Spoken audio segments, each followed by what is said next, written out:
नमस्कार, बहुत स्वागत आपका दोपहर 12 बजे के इस खास बुलेटिन में। मैं हूं आपके साथ अवंतिका श्रीवास्तव। रुक करेंगे आज की तमाम बड़ी खबरों का और सबसे पहले जिक्र इंदौर का कर लेते हैं। मौलाना गिरफ्तार हो चुके हैं। चंदन नगर इलाके में सफाई कर्मियों को लेकर आपत्तिजनक टिप्पणी सामने आई थी। सोशल मीडिया पर वीडियो वायरल हुआ और उसके बाद सफाई कर्मियों ने मोर्चा खोल दिया था। चंदन नगर पुलिस ने शादाब खान को और गिरफ्तार कर लिया है।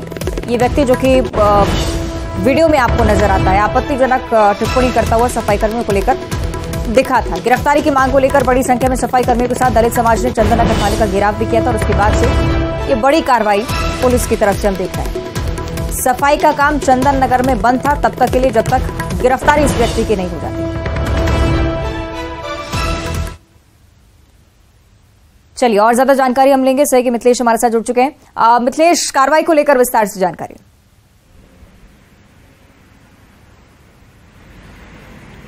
चंदन नगर पुलिस ने शादाब खान को गिरफ्तार कर लिया है। सफाई कर्मचारियों के साथ में वाल्मीकि समाज के लोगों ने चंदन नगर थाने का घेराव किया था एक दिन पहले और साफ साफ कह दिया था कि आरोपी की गिरफ्तार जल्द से जल्द की जाए, वरना बड़ा प्रदर्शन होगा, उग्र प्रदर्शन होगा और कोई भी सफाई कर्मी चंदन नगर क्षेत्र में सफाई का काम नहीं करेगा। सफाई कर्मियों ने सफाई का काम चंदन नगर क्षेत्र में तत्काल बंद कर दिया। 24 घंटे के अंदर मौलाना शादाब खान को गिरफ्तार कर लिया गया है और गिरफ्तार करके उसे जेल भेज दिया है। सफाई कर्मियों पर आपत्तिजनक टिप्पणी करने के मामले में उन्हें गिरफ्तार किया गया है और शादाब खान ने बाद में एक वीडियो भी वायरल किया था, यानी एक वीडियो भी सार्वजनिक रूप से माफी मांगने का उसने डाला था, सोशल मीडिया पर पोस्ट किया था कि मैं सभी लोगों से माफी मांगता हूं। मेरे कहने का मतलब ये नहीं था, मेरे कहने का मतलब कुछ और था, मेरी जबान फिसल गई थी, मैं समझाना कुछ और चाह रहा था, इसलिए मैं माफी मांगता हूं। सफाई कर्मियों ने साफ साफ कह दिया था कि सार्वजनिक रूप से सभी सफाई कर्मियों से माफी मांगे और पुलिस उसे गिरफ्तार करे। गिरफ्तारी होनी चाहिए। एफआईआर दर्ज हो चुकी है, लेकिन अगर गिरफ्तारी नहीं होगी तो सफाई कर्मी धरने पे बैठेंगे। सफाई कर्मी चंदन नगर थाना क्षेत्र में सफाई काम नहीं करेंगे और आने वाले समय में ये प्रदर्शन बड़ा हो सकता है। पुलिस हरकत में आती है और 24 घंटे के अंदर शादाब खान को गिरफ्तार कर लिया जाता है। यानी आपत्तिजनक सफाई कर्मियों पर टिप्पणी करने वाला शादाब खान अब पुलिस गिरफ्त में है और उसे जेल भेजा जा चुका है। ठीक है, बहुत शुक्रिया आपका मिथिलेश जानकारी के लिए।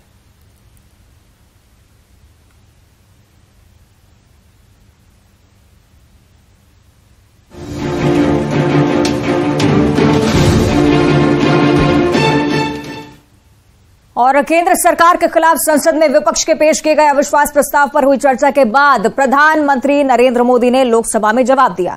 पीएम मोदी की स्पीच के बाद विपक्ष द्वारा लाया गया अविश्वास प्रस्ताव ध्वनि मत से गिर गया लोकसभा में, लेकिन उस दौरान क्या कुछ हुआ आपको सीधे दिखाते हैं।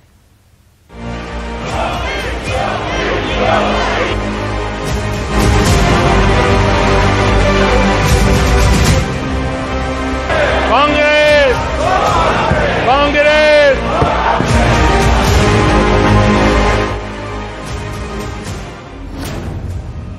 समय भी मैंने कहा था कि अविश्वास प्रस्ताव हमारी सरकार का फ्लोर टेस्ट नहीं है। मैंने उस दिन कहा था, बल्कि ये उन्हीं का फ्लोर टेस्ट है। बिल्डिंग विपक्ष ने ऑर्गेनाइज की, लेकिन चौके छक्के यहीं से लगे।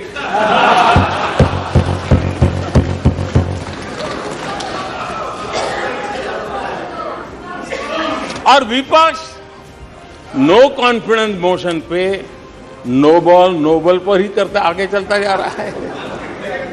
इधर से सेंचुरी हो रही है, उधर से नो बॉल हो रहे हैं।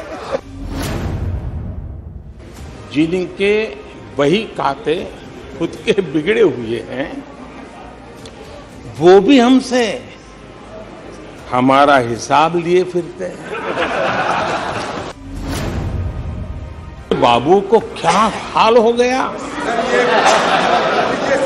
उनकी पार्टी ने उन्हें बोलने का मौका नहीं दिया।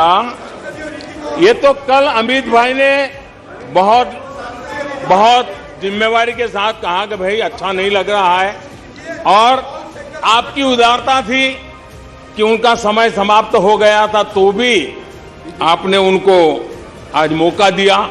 लेकिन गुड़ का गोबर कैसे करना, उसमें ये माहिर है।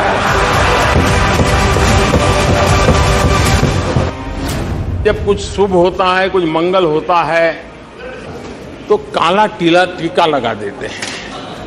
आज देश का जो मंगल हो रहा है चारों तरफ, तो मैं आपका धन्यवाद करता हूं कि काले टीके के रूप में काले कपड़े में निकल के सदन में आकर के आपने इस मंगल को भी सुरक्षित करने का काम किया है।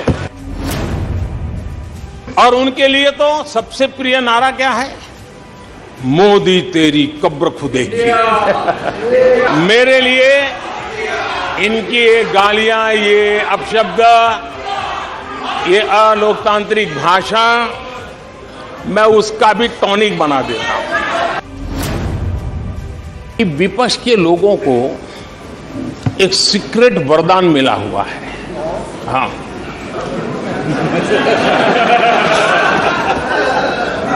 सीक्रेट वरदान मिला हुआ है जी।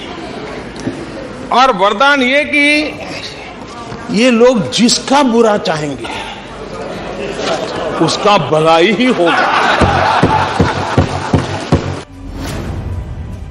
2028 में आप जब अविश्वास प्रस्ताव लेके आएंगे तब ये देश पहले 3 में होगा। ये देश का विश्वास है।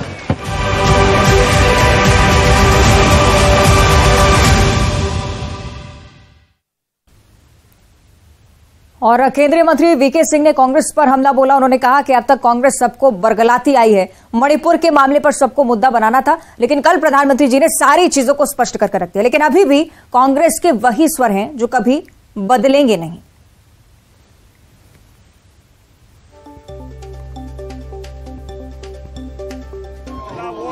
सभी गाएंगे साथ में, कहो हिंदुस्तान की जय, कहो हिंदुस्तान की जय, कहो हिंदुस्तान। उसके बाद भी चिल्लाना, मैं इसको सोचता हूँ कि बचपना नहीं बल्कि एक विकृत मानसिकता है। और विपक्ष के अविश्वास प्रस्ताव को लेकर केंद्रीय मंत्री अनुराग ठाकुर ने कांग्रेस पर एक बार फिर से निशाना साधा। कहा कि पूरे देश ने कांग्रेस का असली चेहरा देख लिया और कांग्रेस का काला इतिहास भी दिखा।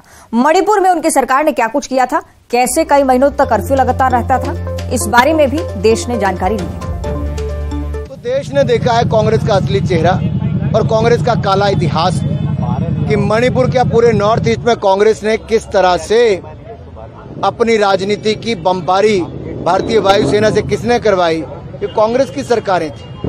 हजारों निर्दोष लोगों को मार दिया था। वो समय भी लोगों ने देखा और जाना अब भी कि कैसे कई महीनों तक कर्फ्यू लगा रहता था। 500-500 रुपए लीटर पेट्रोल डीजल बिकता था। 6-6 महीने तक गैस नहीं मिलती थी। ये सब कांग्रेस के समय हुआ। कांग्रेस की राजनीति के कारण अकाल तख्त पर हमले हो या फिर नॉर्थ ईस्ट को टुकड़े टुकड़े करने का काम इन्होंने किया हो, ये सब लोग देखते हैं, लोग इतिहास जानते हैं। लेकिन एक बार फिर कांग्रेस का एक घिनौना चेहरा जिसके पीछे इनकी केवल राजनीति नजर आती है, सत्ता में आने के लिए कितना गिर सकते हैं वो देश ने कल भी देखा। और बिल्कुल भी दम नहीं सुनने का। No confidence in Congress, no confidence in घमंडिया गठबंधन, no confidence in corrupt politics of घमंडिया गठबंधन। तो मैं तो यही कहूंगा, ये अविश्वास कांग्रेस पर, ये अविश्वास घमंडिया गठबंधन पे, ये अविश्वास उन भ्रष्ट नेताओं और उनकी पार्टियों के प्रति है। और देश ने देख लिया है कि उनके पास तो वोट जुटाने की तक की ताकत नहीं थी। उनके अपने दल भी साथ में नहीं आए, इसलिए वॉकआउट करके चले गए। और इधर केंद्रीय मंत्री अर्जुन राम मेघवाल ने न्यूज 18 से खास बातचीत की। अविश्वास प्रस्ताव को लेकर उन्होंने भी अपनी राय रखी। उन्होंने कहा कि ना कॉन्फिडेंस मोशन जो लाया गया था उससे लेकर कांग्रेस आई थी, लेकिन हमने उसके सारे भाषण सुने। उनको भी प्रधानमंत्री का भाषण सुनना चाहिए था, उनको वोटिंग का अधिकार था, उनको वोट करवाना चाहिए था, लेकिन बाद में उनका राइट टू रिप्लाई था। मणिपुर मुद्दे पर कांग्रेस ने सिर्फ राजनीति की है, ये स्पष्ट हो चुका है। कॉन्फिडेंस मोशन लेकर के कांग्रेस आई थी या विपक्ष आया था, हमने उनके सारे भाषण सुने। तो उनको भी प्रधानमंत्री जी का भाषण सुनना चाहिए। उनको वोटिंग का अधिकार था, उनको वोट करना चाहिए। उसके बाद उनकी राइट टू रिप्लाई था। गौरव गोगोई को राइट टू रिप्लाई होता है, इसका मतलब उनके पास कोई मुद्दा नहीं था। वो खाली मणिपुर के विषय पे राजनीति करना चाह रहे थे। कल और इधर बीजेपी ने पीएम मोदी के भाषण जिसमें विपक्ष पर चुटकी ली गई, बीजेपी ने इसी पर आधारित एक गाना लॉन्च कर दिया। इसमें कांग्रेस पर तंज कसा गया है, जिसके बोल है मोहब्बत दिल में रहती है दुकान में नहीं, ये तो कमाई जाती है कहीं बिकती नहीं, ये तो दिल में रहती है दुकान में नहीं।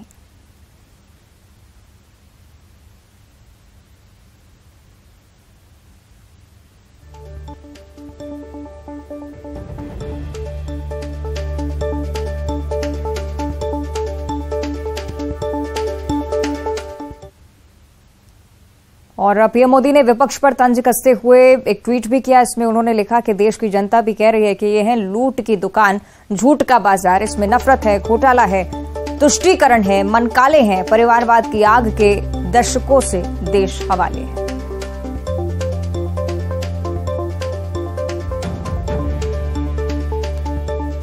तो ये प्रधानमंत्री नरेंद्र मोदी का ट्वीट हम आपको दिखा रहे हैं। और केंद्रीय मंत्री गजेंद्र सिंह शेखावत ने भी न्यूज 18 से बातचीत में कहा कि हम सब जानते हैं कि हम लोग आजादी के अमृत काल में प्रवेश कर चुके हैं। अमृत महोत्सव के प्रारंभ के साथ ही देश संकल्प लेता है कि आजादी के 100 साल जिस दिन पूरे होंगे तब तक हम देश को विकसित भारत बनाएंगे। उन्होंने ये भी कहा कि तिरंगे का जब विषय होता है और जब देश को एक विकास भारत बनाने का विषय होता है तो उसमें राजनीति की कोई सीमा नहीं होती। सामूहिक संकल्प करके सबको मिलकर भाग लेना चाहिए। इस वक्त हमारे साथ केंद्रीय मंत्री गजेंद्र सिंह शेखावत हैं। सर, आज बाइक रैली की शुरुआत हो रही है, हर 2 साल से कार्यक्रम होता है, कैसे देख रहे हैं? क्योंकि 13 से 15 अगस्त तक तमाम लोगों को जो है प्रोत्साहित किया जाएगा। देखिए, हम सब जानते हैं कि हमारा देश आजादी के अमृत काल में प्रवेश कर चुके हैं। अमृत महोत्सव के प्रारंभ के साथ ही माननीय प्रधानमंत्री जी ने देश का आह्वान करते हुए कि हम सब संकल्पबद्ध हों कि आजादी के 100 साल जिस दिन पूरे होंगे 2047 में, तब तक हम देश को विकसित भारत बनाएंगे। उन लोगों के सपनों का भारत जिन्होंने देश को आजाद कराने के लिए अपना सर्वस्व समर्पण किया, उनके भाव को सम्मान करते हुए, नमन करते हुए हम सब लोग तिरंगा जो हमारे लिए स्वाभिमान का प्रतीक है, आस्था का प्रतीक है और साथ ही साथ हम सबको एकता के सूत्र में निबद्ध करते हुए प्रेरित भी करता है। उस तिरंगे को साक्षी मान करके हम सब ने संकल्प लिया था। हर साल का ये अवसर विभिन्न आयोजनों के माध्यम से हम सबको तिरंगे को साक्षी मान करके अपने उस संकल्प को एक बार पुनः स्मरण करके दोहराते हुए, याद करते हुए उस दिशा में और गति के साथ में आगे बढ़ने के लिए प्रेरित करते हैं। सर, तमाम सांसद और मंत्री इसमें भाग ले रहे हैं, क्या विपक्ष को भी आमंत्रित किया गया है? क्या विपक्ष भी इसमें भाग लेगा? मुझे लगता है कि तिरंगे का जब विषय होता है और देश को विकसित भारत बनाने का संकल्प हो, उसमें पक्ष विपक्ष, बोली, भाषा, धर्म, मजहब, क्षेत्र, राज्य, कोई सीमाएं नहीं रह जाती। हम सबको सामूहिक रूप से मिलकर के सामूहिक संकल्प को सिद्ध करने के लिए साथ मिलकर के काम करना चाहिए। कल पीएम ने मणिपुर को लेकर सारी बातें स्पष्ट करी, तो अब केंद्रीय मंत्री गजेंद्र सिंह शेखावत को सुन रहे हैं जो साफ तौर पे कह रहे हैं कि जब बात आजादी की आती है, जब बात तिरंगे की आती है तो विपक्ष पक्ष नहीं होता है। हमने सबको आमंत्रित किया है और सबको इसका साक्षी बनना चाहिए। कैमरामैन योगेंद्र के साथ फराह खान, न्यूज 18। आगे बढ़ते हैं, अगली खबर दुर्ग से है, जहां चाकू से गोदकर युवक की हत्या कर दी गई। आपसी विवाद में युवक की हत्या हुई है। 3 आरोपियों ने वारदात को अंजाम दिया। कुम्हारी क्षेत्र के शोहरा गांव की पूरी घटना, पुलिस ने तीनों लोगों को हिरासत में लिया है।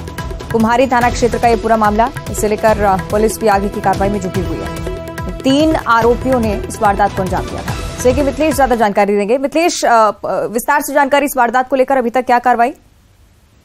देखिए, पूरा जो घटना है वो कुम्हारी थाना क्षेत्र के ग्राम चौहरा की बताई जा रही है, जहां पर बीती रात 3 युवकों ने, 3 से 4 युवक थे इसमें, उनके बीच में कुछ विवाद हुआ जिसमें एक युवक की चाकुओं से गोद के हत्या कर दी। इस पूरी घटना को अंजाम देने के बाद आरोपी फरार हो गए और जब ये घटना की जानकारी वहां के क्षेत्रवासियों को मिली तो काफी तनाव की स्थिति निर्मित हो गई। घटना के देखते हुए पुलिस ने वहां पर काफी बल तैनात कर दिया और उसके बाद में अभी उसको एक और पोस्टमार्टम के लिए शव को भिजवाया गया है, तो दूसरी ओर 3 संदेहियों को हिरासत में लिया गया है जिनसे पूछताछ की जा रही है। इसमें एक और शामिल हो सकता है, तो फिलहाल अभी ये कहना जल्दबाजी होगा कि और कितने लोग थे, तो लेकिन ये जरूर है कि संदेहों से उनको हिरासत में लिया गया है, उनसे पूछताछ की जा रही है। प्राथमिक तौर पर ये जानकारी सामने आ रही है कि शराब के नशे में इनके बीच में कुछ विवाद हुआ था और यही विवाद जो है वो हत्या का कारण बना है। तो फिलहाल पूरी पूछताछ के बाद में स्पष्ट हो पाएगा कि आखिरकार हत्या की असली वजह क्या थी। जी, ठीक है, बहुत शुक्रिया आपका मिथिलेश। तो ये तस्वीरें भी हैं जो सामने आई हैं। हालांकि चिंताजनक बात है कि आपसी विवाद इतना बढ़ा कि पूरी वारदात का स्वरूप इस विवाद ने लिया। ये बताया जा रहा है कि 3 लोग ऐसे हैं जिन्हें आरोपी मानकर पुलिस उनसे पूछताछ करी। कुछ अन्य लोग भी हो सकते हैं। हालांकि आशंका इसी ओर है कि आपसी विवाद और शराब पीने को लेकर जो विवाद शुरू हुआ था उसी के चलते इस वारदात को अंजाम दिया गया है। हालांकि अभी भी पूरा मामला स्पष्ट होना बाकी, पुलिस की तरफ से इस पर कुछ कहा जाए इसी का इंतजार। लेकिन अभी भी इस मामले में अपडेट यही कि तीनों लोग गिरफ्तार हुए। और अब राजधानी रायपुर का जिक्र करेंगे, जहां बदमाश बेखौफ हैं। रायपुर में सरेआम सड़क पर चाकूबाजी हुई। बदमाशों ने युवक को चाकू मारा है। मामूली विवाद में बदमाशों ने कदम उठाया। चाकूबाजी के बाद आरोपी फरार हो गए। कोतवाली थाना क्षेत्र का ये पूरा मामला, राजधानी रायपुर का ये जिक्र से जुड़ी हुई खबरें पहले भी सामने आ चुकी हैं। चाकूबाजी की घटनाएं लगातार बढ़ती हुई और एक बार फिर से सरेआम सड़क पर चाकूबाजी की वारदात। राजधानी रायपुर की तस्वीरें आप देखिए। रात की घटनाएं, बदमाशों ने अचानक से युवक को चाकू मारे। बताया जा रहा है कि कोई खास विवाद भी नहीं था, मामूली सी बात पर लड़ाई शुरू हुई और उसके बाद चाकूबाजी पर आरोपी उतर आए।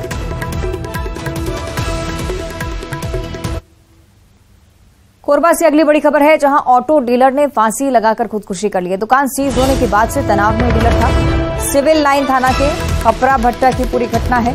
मामले की जांच पुलिस की तरफ से की जा रही है। कोरबा से बड़ी खबर, ऑटो डीलर ने फांसी लगाकर खुदकुशी की है। तनाव में चल रहा था, अवसाद का शिकार था। ये प्राथमिक तौर पर जो जानकारी सामने आ रही है, सिविल लाइन थाना के खपरा भट्टा की ये पूरी घटना। हालांकि पुलिस मौके पर पहुंची, जानकारी बताई जा रही है। पिंडरा से अगली बड़ी खबर, जहां आंगनवाड़ी केंद्र में मधुमक्खियों के हमले में बच्चे की मौत हो गई है। आंगनवाड़ी केंद्र में बच्चा खेल रहा था। अस्पताल ले जाने के दौरान ही इस बच्चे की जान जा चुकी है। गुरेला थाना क्षेत्र के डौंजरा का ये पूरा मामला। पिंडरा से खबर हम आपको बता रहे हैं, मधुमक्खियों के हमले के चलते इस बच्चे की जान चली। और सभी के दिलों पर राज करने वाले किंग खान का एक वीडियो उनके फैंस को हैरान और परेशान कर रहा है। शाहरुख खान की स्टाइल और अंदाज का हर कोई दीवाना है। ऐसे में एक बार फिर से शाहरुख खान हर दिल की फैंटेसी पूरी करने जा रहे हैं। दरअसल सोशल मीडिया पर किंग खान का एक वीडियो वायरल हो रहा है। जिसने भी इस वीडियो को देखा वो कंफ्यूज नजर आया कि आखिर ये हर दिल की फैंटेसी पूरी करने वाली बात जो इस वीडियो में सुनाई दे रही है क्या? कहीं वो शाहरुख खान की कोई नई फिल्म तो नहीं है, या फिर कोई रियलिटी शो जिसे शाहरुख खान खुद होस्ट करने वाले हैं, या हो सकता है कि शाहरुख किसी फैंटेसी टीवी शो का हिस्सा होने जा रहे हो, या फिर किसी टॉक शो को लेकर भी कहीं ना कहीं आशंकाएं हैं। अब इस कंफ्यूजन से तो खुद शाहरुख खान ही पर्दा उठा सकते हैं, लेकिन कैसे दिल की फैंटेसी पूरी होगी ये अभी भी एक सवाल है।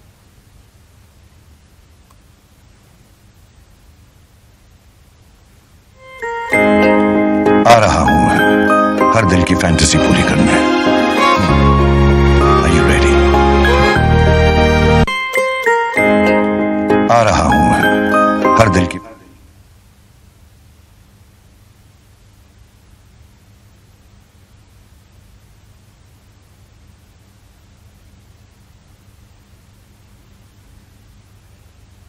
आगे बढ़ते हैं। दिल्ली से इस वक्त एक बड़ी जानकारी, लोकसभा में आईपीसी अमेंडमेंट से जुड़ा हुआ बिल पेश होगा। केंद्रीय गृह मंत्री अमित शाह इस बिल को पेश करेंगे। बुधवार को केंद्रीय कैबिनेट ने संबंधित बिल को मंजूरी दी थी। पुराने समय से चले आ रहे कई कानूनों में परिवर्तन की स्थिति इस अमेंडमेंट के बाद आपको देखने को मिल सकती है। लेकिन फिलहाल ये जानकारी कि लोकसभा में केंद्रीय गृह मंत्री अमित शाह की तरफ से इस बिल को पेश किया जाएगा। तो बुधवार को केंद्रीय कैबिनेट ने इसे मंजूरी भी दी थी। पुराने समय से जितने भी कानून चलते आ रहे हैं उनमें अगर परिवर्तन की स्थिति है, संभावना है, उससे जुड़ा हुआ ये बिल, आईपीसी अमेंडमेंट बिल जिसका नाम है, लोकसभा में अमित शाह की तरफ से पेश किया जाना है।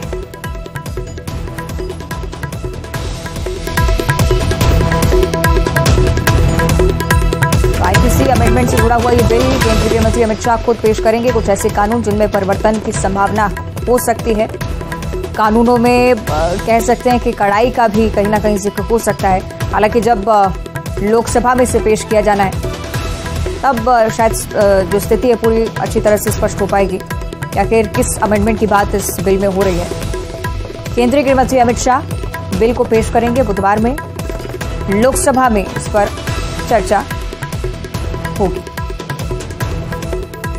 तो आईपीसी अमेंडमेंट से जुड़ा हुआ बिल बुधवार को अमित शाह की तरफ से पेश होगा।